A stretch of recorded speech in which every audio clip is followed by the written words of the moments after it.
Hello বড়মা, বড়মা কাল আবার আমাকে ছেলে দেখতে আসছে। বারবার ছেলেদের সামনে সংসারে বসে থাকতে আমার একদম ভালো লাগে না। বড়মা, আমি অভিকে ভালোবাসি। ওকে ছাড়া আমি আর কাউকে কোনোদিনও বিয়ে করতে পারবো না। তুমি একবার বড় কাকুকে বোঝাও না। বিশ্বাস করো বড়মা, খুব ভালোবাসি অভিকে।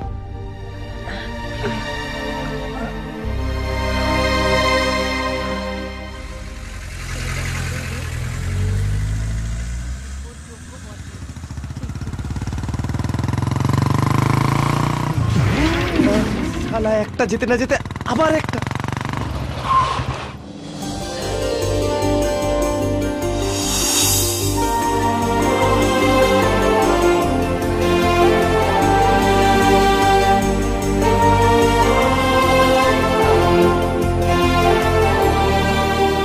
আর একটু আগে এলেই অঞ্জলির বরকে দেখতে পেতিস। বড়দা অঞ্জলির জন্য খুব ভালো ঘরে সম্বন্ধ করেছে। ছেলে আমেরিকায় থাকে আর বিয়ের পর অঞ্জলিকে নিয়ে আমেরিকায় চলে যাবে। দেখো, ও খুব সুখী হবে। বড় ঘরে বিয়ে হলে বা আমেরিকায় থাকলে অঞ্জলি সুখী হবে না কাকিমা।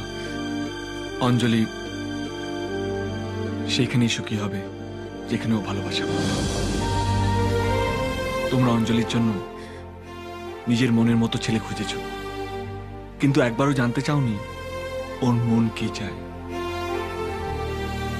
অঞ্জলি খুব ভালো মেয়ে, ওর জন্য সেরকমই ছেলে দরকার যে ওর মনটা বুঝবে। অঞ্জলি তো আমাদের কিছু বলেনি, তাছাড়া অন্য কেউ এসেও কিছু বলেনি। বড়দা যেটা ভালো বুঝেছেন সেটাই করেছেন।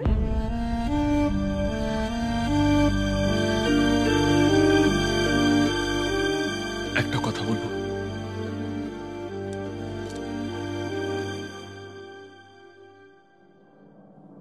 একটা সুযোগ দেবে? বিয়ে করবে আমাকে?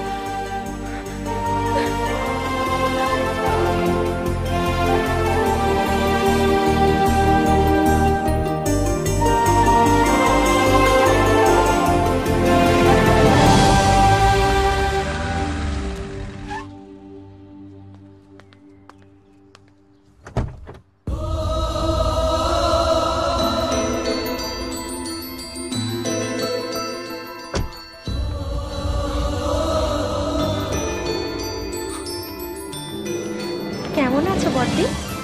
আমি ভালো আছি, আর তোমরা? তুমি এসে গেছো, এখন আমরা সবাই খুব ভালো থাকবো।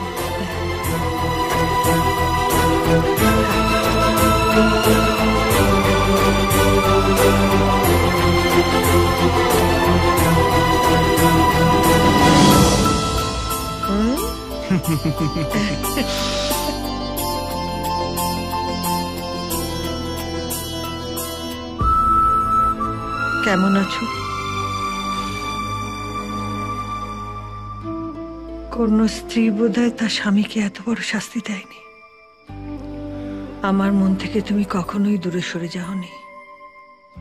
তুমি সবসময় ছিলে আমার কাছে, আর সেটাই ছিল আমার মনের জোর। তোমার থেকে দূরে সরে গেলেও আমি অভিকে একদম তোমার মতন করে গড়ে তুলেছি। সব সময় লক্ষ্য রেখেছি যাতে কোনো রকম খামতি না থাকে। ওর জীবনটাকে আমি ভালোবাসা দিয়ে ভরিয়ে দিয়েছি।